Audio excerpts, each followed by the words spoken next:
ಇರಲಿ, ಪ್ರೀತಿ ನಗುತ್ತಿರಲಿ, ಬಾಳು ಬೆಳಗಿರಲಿ, ನೀವೆಂದು ಇರಬೇಕು ಸಂತೋಷದಿಂದ.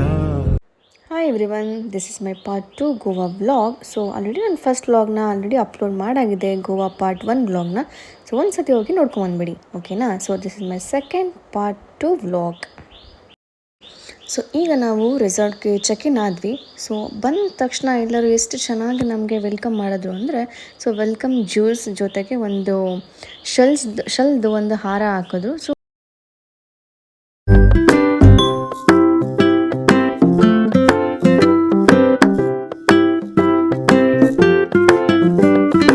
ನಾವು ಈಗ ರೂಮ್ಗೆ ಎಂಟ್ರಿ ಆಗ್ತಾ ಇದ್ದೀವಿ. ಸೊ ನಾವು ಬುಕ್ ಮಾಡಿರೋದು ಬಂದು ಒಂದು ವುಡನ್ ಕಾಟೇಜ್. ಸೊ ಈಸ್ಟ್ರೆಲ್ಲಾ ಅನ್ನೋ ಒಂದು ರೆಸಾರ್ಟ್ನಲ್ಲಿ ವುಡನ್ ಕಾಟೇಜ್. ಸೊ ನಾವು ಇದೊಂದು ಎಕ್ಸ್ಪೀರಿಯೆನ್ಸ್ ಮಾಡಿರಲಿಲ್ಲ ವುಡನ್ ಕಾಟೇಜ್ನ.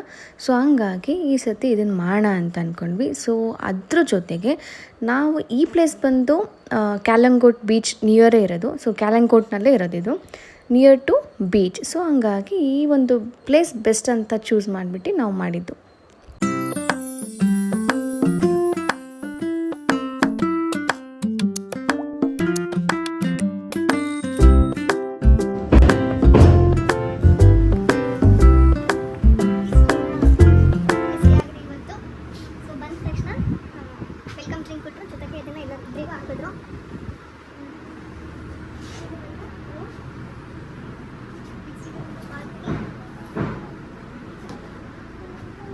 ಬೀಚ್ ಹೋಗೋಣ.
ಫ್ಲೈಟ್ ಜರ್ನಿ ಸೂಪರ್ ಆಗಿತ್ತು.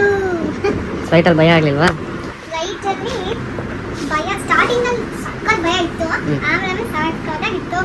ಆಮೇಲೆ ಟೇಕ್ ಆಫ್ ಆಗ್ಬೇಕಾದ್ರೆ ಸ್ವಲ್ಪ ಭಯ, ಅಷ್ಟೊಂದಿರಲ್ಲ, ಓಕೆ ಅಂತ ಇತ್ತು. ಬಟ್ ನಮ್ಮ ಮೈಂಡ್ ಸೆಟ್ ಹಿಂಗೆ ಅನ್ನೋದ್ರ ಮೇಲೆ ಡಿಪೆಂಡ್ ಆಗುತ್ತೆ. ನಮ್ಮ ಮೈಂಡ್ ಸೆಟ್ ಫಿಕ್ಸ್ ಆಗಿದೆ, ಅದೇನು ಮಾಡ್ಕೊಳ್ಳಲ್ಲ, ಆರಾಮಾಗಿ ಬರ್ಬೋದು. ಬಟ್ ಆದರೆ ಲ್ಯಾಂಡ್ ಆಗುವಾಗ ಒಂಚೂರು ಸ್ವಲ್ಪ ಭಯ ಆಗುತ್ತೆ ಅಷ್ಟೇ. ಸೂಪರ್. ಬಟ್ ಆದರೆ ಏನು ಗೊತ್ತಾ, ಯಾರು ಕನ್ನಡನೇ ಬರಲ್ವಲ್ಲ, ಕರ್ನಾಟಕದಲ್ಲಿ ಯಾರು ಚೂರು ಅರ್ಥನೂ ಮಾಡ್ಕೊಳಲ್ಲ. ಆಮೇಲೆ ಇಂಗ್ಲೀಷು ಅಷ್ಟೇ ಯಾರು ಇದು ಕಮ್ಯುನಿಕೇಶನ್ ಸಖತ್ ಕಮ್ಮಿ ಇಲ್ಲಿ. ಇಂಗ್ಲೀಷು ಬೇರೆ, ಇದು ಯಾರು ಕಾರಲ್ಲಿ ಕ್ಯಾಬಲ್ ಬಂದಲ್ಲ, ಹೆವಿ ಟ್ರಾಫಿಕ್ ಇತ್ತು, ಅದು ಆಕ್ಸಿಡೆಂಟ್ ಆಗ್ಬಿಟ್ಟಿತ್ತು, ಹಂಗಾಗಿ ಹೆವಿ ಟ್ರಾಫಿಕ್ ಇತ್ತು. ಕ್ಯಾಬ್ ಬರಬೇಕಾದ್ರೆ ನನಗಂತೂ ಡ್ರೈವರ್ ಮಾತಾಡಿದ್ದು ಅದು ಒಂಥರ ಆಯಿತು. ನನಗೆ ಅರ್ಥನೇ ಆಗ್ತಾ ಇರಲಿಲ್ಲ. ಖುಷಿಗಾದ್ರೆ ಅರ್ಥ ಆಗುತ್ತೆ ನನಗೆ, ಆಯ್ತಲ್ಲ ಲಲೋ ಅಂತ ಅಂದ ಏನೋ ಅರ್ಥ ಆಗಿಲ್ಲ ಅಷ್ಟೇ. ಓಕೆ, ನೆಕ್ಸ್ಟ್ ಎಲ್ಲ ಫ್ರೆಶ್ ಅಪ್ ಆಗಿ ಮತ್ತೆ ಸಿಗ್ತೀನಿ. ಖುಷಿ ಹೆಂಗಾಗಿತ್ತು ಅಂತ ಕೇಳೋಣ. ಖುಷಿ ಎಕ್ಸ್ಪೀರಿಯನ್ಸ್ ಹೆಂಗಿದೆ, ಏನು? ಸೂಪರ್ ಆಗಿತ್ತು. ಏನು ಅಷ್ಟೊಂದೇನು ಭಯ ಆಗಲಿಲ್ಲ, ಮಜಾ ಆಯಿತು. ಏನಂತ ಆಡ್ಸಿ ಇಂಪ್ರೂವ್ ಮಾಡ್ತೀಯಾ? ಕ್ವಶನ್ ಚೆನ್ನಾಗಿದೆ ಚಿನ್ನ, ಚೆನ್ನಾಗಿದೆ ಕ್ವಶನ್, ಮಜಾ ಇದೆ. ಬಂದ ತಕ್ಷಣ ಇದೇನೋ ರುದ್ರಾಕ್ಷಿ ಮಲೆ ಆಗ್ತದೆ. ರುದ್ರಾಕ್ಷಿ ಅಂತ ಏನಿದೆ ಗೋವಾದೇನೋ ಅವ್ರದ್ದು, ಇದು ಶೆಲ್ ಫುಲ್ ಶೆಲ್ ಇದಾಕಿದ್ದಾರೆ. ಆಮೇಲೆ ಅವ್ರ ಕಲ್ಚರ್, ಅದು ಟ್ರೆಡಿಷನ್. ಬೀಚ್ ಸೈಡೇ ಇದೆಯಲ್ಲ, ಸೊ ಫ್ರೀ ಆಗಿ ಸಿಗುತ್ತೆ, ಬಂದು ಅನ್ಸ್ಬಿಟ್ಟು. ಸರಿ, so we go to beach now. Beach ಇಲ್ಲೇ ವಾಕಬಲ್ ಡಿಸ್ಟೆನ್ಸ್, 3 minutes ವಾಚ್.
ಅಂತೂ ಇಂತೂ ವೆಜ್ ಹೋಟೆಲ್ ಸಿಕ್ತು. ಸೊ ಎಷ್ಟೊಂದು ದೂರ ತನಕ ನೋಡ್ಕೊಂಬಂದ್ವಿ, ಬರೀ ವೆಜ್ ಬೇಕಿತ್ತು ಅಂತ. ಸೊ ಒಂದು ಕಡೆ ಇರ್ತಿತ್ತು ವೆಜ್ಜು ಮತ್ತು non veg. So non veg ಇರೋ ಕಡೆ ಅಂತೂ ತುಂಬ ರಶ್ಶು. ಬಟ್ ನೋಡಿ ಈಗ ವೆಜ್ ಇರೋ ಕಡೆ ಯಾರೂ ಇಲ್ಲ, ನಾನು ಮತ್ತು ಖುಷಿ ಅಷ್ಟೇ. ಸೊ ಅದರಲ್ಲೂ ನಾವಿವಾಗ ಫ್ರೈಡ್ ರೈಸ್ ತೊಗೊಂಡ್ವಿ, Schezwan fried rice. So actually ಸಕ್ಕತ್ತಾಗಿತ್ತು. ಉಡುಪಿಗೆ ಹೋಗಿದ್ದು ನಾವು, ಉಡುಪಿ ಹೋಟೆಲ್. ಸೊ ಇಲ್ಲಿ ತುಂಬಾ ಚೆನ್ನಾಗಿತ್ತು ಫುಡ್ಡೆಲ್ಲ, ಇಷ್ಟ ಆಯಿತು. ಫುಲ್ಲು ಬಿಸಿ ಬಿಸಿ ಆಗ ಫ್ರೆಶ್ಶಾಗೆ ಮಾಡಿಕೊಡ್ತಾರೆ. ಸೊ ಇಲ್ಲಿ ಹೋಗ್ಬೋದು. ಸೊ ಕ್ಯಾಲಂಕೋಟ್ ಮತ್ತು ಬಾಗ ಹತ್ರನೇ ಇದೆ ಇದು ಉಡುಪಿ ಹೋಟೆಲ್. ಸೊ ಇಲ್ಲಿ ಆರಾಮಾಗಿ ಹೋಗ್ಬೋದು. ಸೊ ಬೀಚು ಮತ್ತು ನೆಕ್ಸ್ಟು ಬ್ರೇಕ್ಫಾಸ್ಟು ಸೊ ಎಲ್ಲ ಆಯಿತು. ಈಗ ನೆಕ್ಸ್ಟು ನಾವು ಶಾಪಿಂಗ್ ಮಾಡೋಣ ಅಂತ ಶಾಪ್ಸ್ ನೋಡ್ಕೊತ ಬರ್ತಾ ಇದ್ವಿ. ಸೊ ಅಲ್ಲಿ ಬಂದು ಇಲ್ಲಿ ಒಂದು ಇಯರಿಂಗ್ ನೋಡಿದೆ. ಆ್ಯಕ್ಚುಲಿ ಇದು ಇಷ್ಟ ಆಯಿತು, ಹಂಗೆ ನೋಡ್ಕೊತ ಬಂದು ಅದನ್ನು ತೊಗೊಂಡೆ. ಆ್ಯಕ್ಚುಲಿ ಅದನ್ನು 80 ರುಪೀಸನ್ನು ಹೇಳಿದ್ರು, ನಾನು 30 ಹಂಗೆ ಅಂತ ಕನ್ಸೆಷನ್ ಮಾಡಿದೆ. ಬಟ್ ಅವ್ರು ಇದೇನು ಬಾರ್ಗೇನ್ ಮಾಡೋಕ್ಕೆ ಬಿಡಲೂ ಇಲ್ಲ. ಅವ್ರು ಏನು ಹೇಳಿದ್ರು ಅದೇ ಅಮೌಂಟೇ ಕೊಟ್ಟು ಬಂದಿದ್ದು. ಇವಾಗ 30 ಕೊಡೋದು.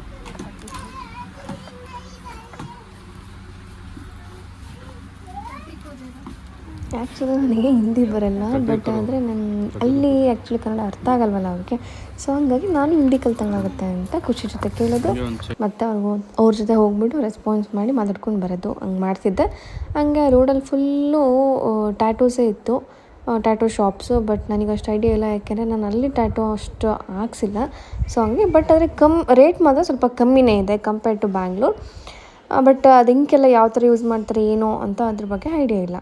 ಆ್ಯಂಡ್ ಅದು ಅಲ್ಲದೆ ಸೊ ಇಲ್ಲಿ ಶಾಪ್ಸ್ ಈ ಕಡೆ ಹಿಂಗೆ ಹೋಗ್ತಾ ನೋಡ್ತಾ ಇದ್ದರೆ ಎಲ್ಲ ಫಿಕ್ಸ್ಡ್ ಪ್ರೈಸೇ. ಕನ್ಸೆಷನ್ ಎಷ್ಟೇ ಮಾಡಿದ್ರೂ ಅವರು ತುಂಬ ಕಮ್ಮಿ ಮಾಡೋದು, ಏನೋ ಒಂದು 20-30 ರುಪೀಸ್ ಆ ಥರ ಏನೋ ಬಿಡ್ಬೋದು, ಮ್ಯಾಕ್ಸ್ ಅಂದರೆ 50 ಬಿಡ್ಬೋದು ಅಷ್ಟೇ. ಮತ್ತು ಇಲ್ಲಿ ಜಾಸ್ತಿ ಇರೋದು ಶರ್ಟ್ಸು ಮತ್ತು ಸ್ವೆಟರ್ಸು, ಆ ಥರ ಶಾರ್ಟ್ ಡ್ರೆಸ್ಸಸ್ಸು. ಸೊ ಆ ಥರ ಸಿಗುತ್ತೆ. ಓಕೆ ಫೈನ್, ನೈಸ್, ಚೆನ್ನಾಗಿತ್ತು. ಒಂಥರ ಎಲ್ಲ ನೋಡ್ಕೊಂಡು ಬಂದಿದ್ದು. ಅದೆಲ್ಲ ಆದಮೇಲೆ ಶಾಪಿಂಗ್ ಮಾಡೋಕ್ಕೋದ್ರೆ ನಂಗೆ ಸ್ವಲ್ಪ ಕಾಸ್ಟ್ಲಿ ಇನ್ನೂ ಇದೆ ಅಮೌಂಟ್ ಅಂತ ಅನಿಸ್ತು.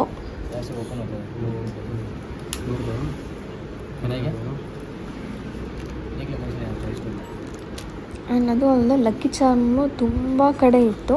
ಕಲೆಕ್ಷನ್ಸ್ ಮೇಲೆ ಚೆನ್ನಾಗಿತ್ತು, ದೊಡ್ಡದು, medium size, small size, full small ಎಲ್ಲ ಇತ್ತು. ನಂಗೆ ತುಂಬ ಇಷ್ಟ ಆಗಿದ್ದಲ್ಲಿ ಏನು ಅಂದರೆ ಲಕ್ಕಿ ಚಾರ್ಮೆ.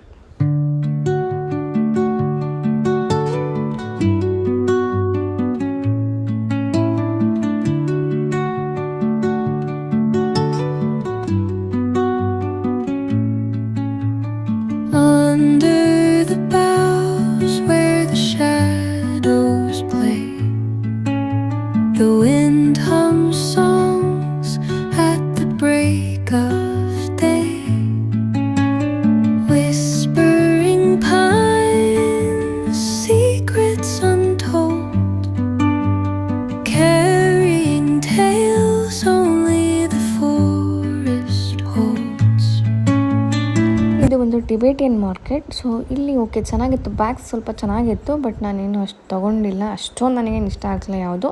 ಮತ್ತು ರೇಟ್ ಮಾತ್ರ ತುಂಬ ಜಾಸ್ತಿ ಇತ್ತು. ನಾನು ಒಂದು ಬ್ಯಾಗ್ನ ನೋಡಿದೆ ವೈಟ್ ಕಲರು, ಬಟ್ ನನಗೆ ಅದು ತುಂಬ ಲಾಂಗ್ ಅಂತ ಅನಿಸ್ತು. ನನಗೆ ತುಂಬ ಶಾರ್ಟ್ ಬೇಕಿತ್ತು, ಬಟ್ ನನಗೆ ಲಾಂಗ್ ಅನಿಸ್ತು. ಮತ್ತು ಇದು ಬಂದು 1200 ಅಂತ ಹೇಳಿದ್ರು, ಅಪ್ಪ ಬೇಡ ಅಂತ ಬಿಟ್ಟೆ.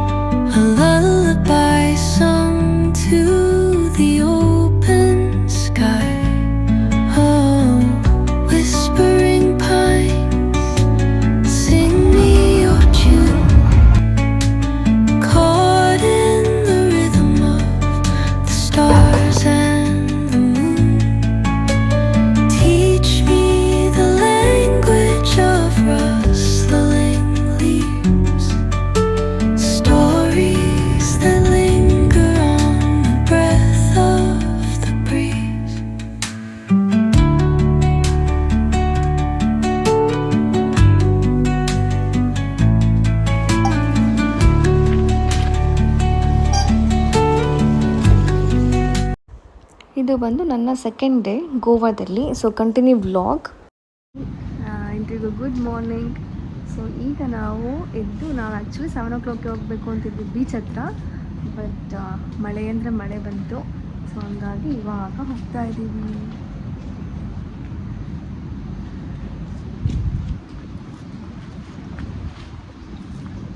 ಇವಾಗ ಬ್ರೇಕ್ಫಾಸ್ಟ್ ಮಾಡಿಕೊಂಡು ಹಾಗೆ ಒಂದು ರೌಂಡ್ ಹೋಗ್ಬಿಟ್ಟು ಈ ಫ್ಲವರ್ಸ್ ನೋಡಿ ಚೆನ್ನಾಗಿದೆ.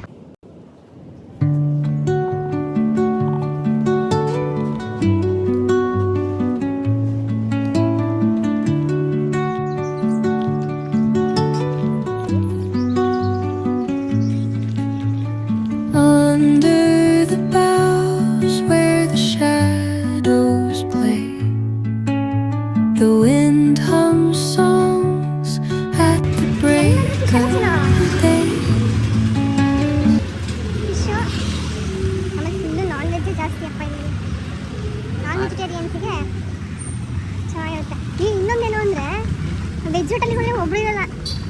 ಬಟ್ ಇವತ್ತು ನೋಡೋಣ, ಇವತ್ತು ಮಾರ್ನಿಂಗ್ ಹೋಗುವಾಗ ಉಡುಪಿಗೆ ಹೋಗಿದ್ವಿ ನೆನ್ನೆ ಮಧ್ಯಾಹ್ನ ಲಂಚಿಗೆ. ಒಬ್ಬರು ಇರಲಿಲ್ಲ, ನಾವೇ ಇಬ್ಬರು ಪ್ಯೂರ್ ವೆಜ್ಜಲ್ಲಿ. ಇಲ್ಲಿ ಹುಡುಕಿ ಸಾಕಾಗೋಯ್ತು.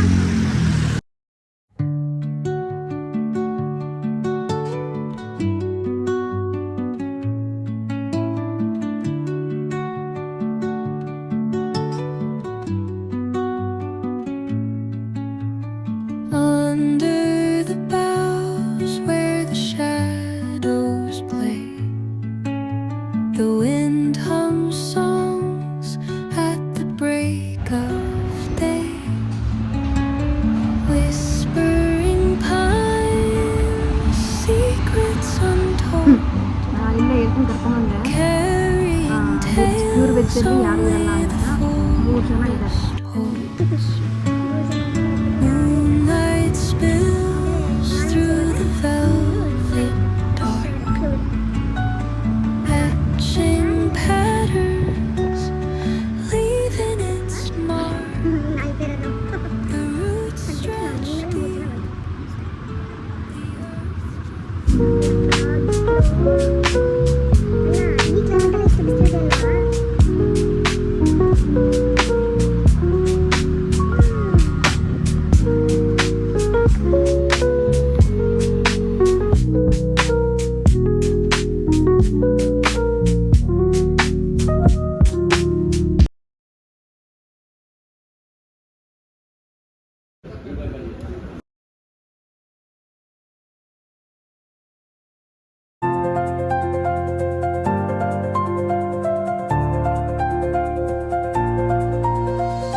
ಹೊರಗಡೆ ಬಂದರೆ ಫುಲ್ ಫೇಸೆಲ್ಲ ಉಪ್ಪು. ಫೈನಲಿ ಬಾಯ್ ಬಾಯ್ ಬಾಯ್ ಬಾಯ್ ಗೋವಾ.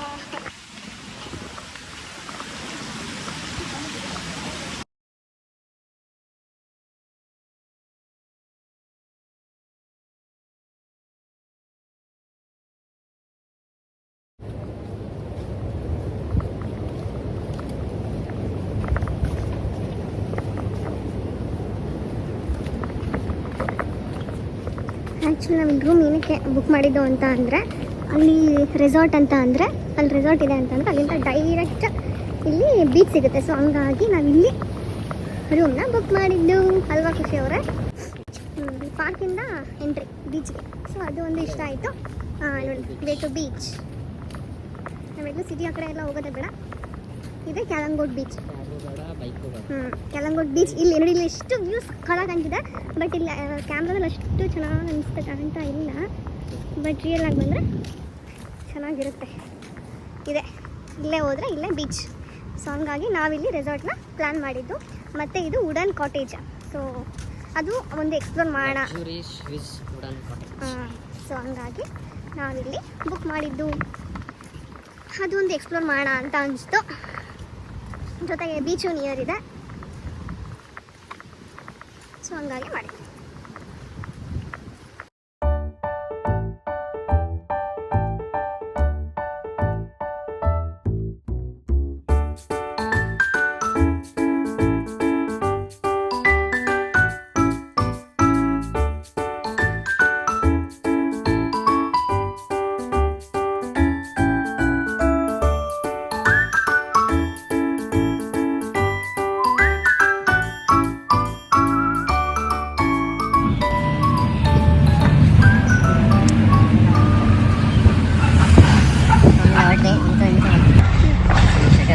ಮಳೆಗಾಲದಲ್ಲಿ ಹಿಂಗೆ